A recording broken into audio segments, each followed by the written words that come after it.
I'd like to ask Mr. Pavel Antonov, who is from BlueLink, Bulgaria, who is the editor and board member of BlueLink Net and the board member of the Association for Progressive Communications, to please, in the next 15 minutes, strictly 15 minutes, and we are already over time, if we finish in 15 minutes, how to communicate climate rights. And is it an easy, of course, the title of your presentation suggests that it's not, but is it easy? What do you think? Thank you very much, and the floor is yours, and I'm trying to start your presentation. Now, okay, I'm sorry for those who didn't hear me online, but I will continue with, you can move on with the next slide, it's just a page down. The organization I work with, BlueLink, is based in Bulgaria, but I'm basing this on regional and international experience with civil society support, analytical processes, and a lot of focus on work analysis, but also support for journalists and journalism. I also want to highlight the second part of my title, that's the Association for Progressive Communications, one of the globally leading networks for digital rights, defense of digital rights, which is also part of our work. I would not want to focus too much, but just to highlight that we define in our mission protecting the environment alongside democracy and European values, which, if you unpack it, includes human rights, freedom, dignity, social equity, solidarity, among others. Next slide, please.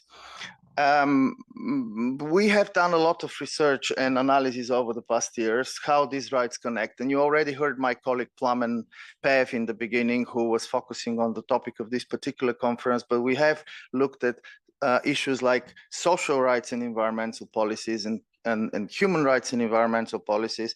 So next one, please. This one I will even skip. This is just to show how BlueLink operates. So next one. The project we are in is the DACE project, the project that brings us here, and I dare to take a minute on this one. I will not read for you the goals of this project. They're quite clear on their own. For me, what is interesting to look at is the project communication goal, which I read here, is to raise people's awareness of their climate rights and inspire them to seek to exercise these rights. This is an extremely ambitious goal, if you think of it. And in order to achieve such a goal, we need to have a very ambitious communication purposes, but not only to have the purposes, but also to achieve them. So the next slide. I will also not read in detail, but it lists for you how the project defined this communication. You will see it speaks of at least 18,000 people in the project countries and 10,000 more on EU level. If you think of it, this is also a very low number, and it's if you compare this to the amount of people we need to reach if we want to effectively influence public policy and the way climate policies are shaped. So why are we so modest, and why can't we easily promise to reach a much greater audience? Next slide, please. And I'm coming to the more interesting and I think more, I would say, essential part of this presentation. I would like to use an anecdote to illustrate it. Just about a month and a half ago, we were calling a press conference in Sofia, the national press agency, with the Climate Coalition, because we wanted to reveal to the media the driving forces behind what was, and I think was across Europe, an unprecedented wave of extreme weather. We couldn't even think, and I, as a former journalist, but also a researcher of journalism for over 25 years, I have seldom come across a more directly illustrative series of events than what we saw this summer, in terms of loss of life, in terms of loss of property, in economic and human consequences. So it is an apparent alphabetical example of what news media would be interested to look into. And of course, they were looking into the actual situation, but when we called them to explain why why is this happening? What are the flows in terms of policies? What are the legal deficiencies we're facing? And even who are and why are the political factors responsible over the past decades for not moving earlier? We received extremely modest, I would say, limited response from a few of the national media. And I called up a few of the journalists from leading television stations, and the answers I got is, well, you know how it is.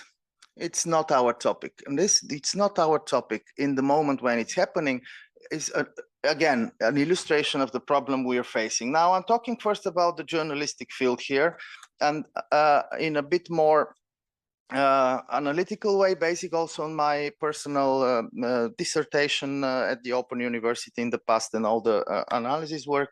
Quite briefly, we are talking about an increasingly hostile field. The term field, I will come up in the end, when in a minute from now. What I would like to describe here is a process. And in the presentation, there are also some of the references. So it's not my personal research. I'm stepping on solid academic work here.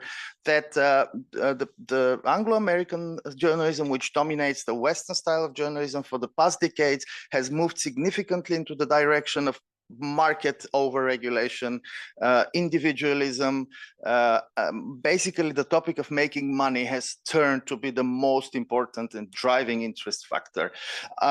We still have existing norms. I would say in many countries, unfortunately, my country, Bulgaria, being one, these are not part of the law. So these are in most cases self-regulation norms, ethical norms. So it's very difficult to actually implement them, but they still expect journalism to serve the broader society, take force. Unfortunately, what we have noticed, and we have extremely good literature on this one, is that climate change is an example of how this doesn't work. This there was evidence already 10 years ago, and it continues piling up, how climate change actually, while scientific consensus almost clearly demonstrates one clear picture, if you look at the media picture, even in the leading media outlets, there is always the hesitation. It's not sure how it goes. So why is this happening? And there's been several factors. Of course, there is the increasing loyalty of journalists to whoever's paying their salaries, the political and economic bias, and they internalize this bias. This is what's really interesting, and that's what I observed in my field work in different newsrooms. There is less and less attempt even to go out of the boundaries of reporting and going to collective issues such as climate change on the side of journalists, because that simply doesn't pay, that doesn't get rewarded in their work. So there is less and less coverage of civil society activism of the issues we're dealing with here. And we have good analysis of this as well. What I promised is to, a word on occupational symptoms. There is less time. Journalists don't have time to investigate. It's very often popular. Many donors do it. We also do it. We need to train them, give them the information, let them do their job. They can't do their job. They are not allowed to do their job. They are not expected to do their job. They have no time to even read. So it's much more of holding the microphone in front of powerful people who, in most cases, come from the lines of politics and business, as Alyosha was discussing. And I promise to finish this one with the word on the field.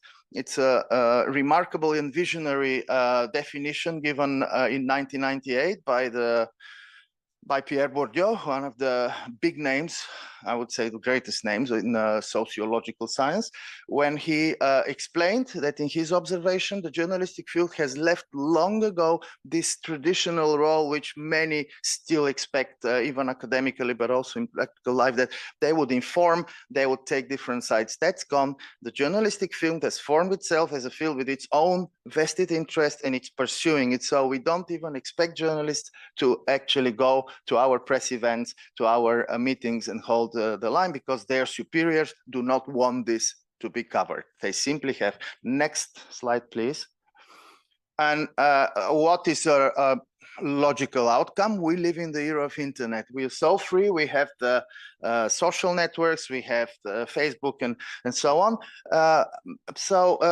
Many think, okay, nowadays it's easy. You just put a little budget on Facebook, you advertise, and then you get your outreach. Well, it doesn't seem to happen like this, unfortunately, and it's becoming also less and less obvious that the social networking field is also difficult to penetrate with these kinds of messages, what we're working for.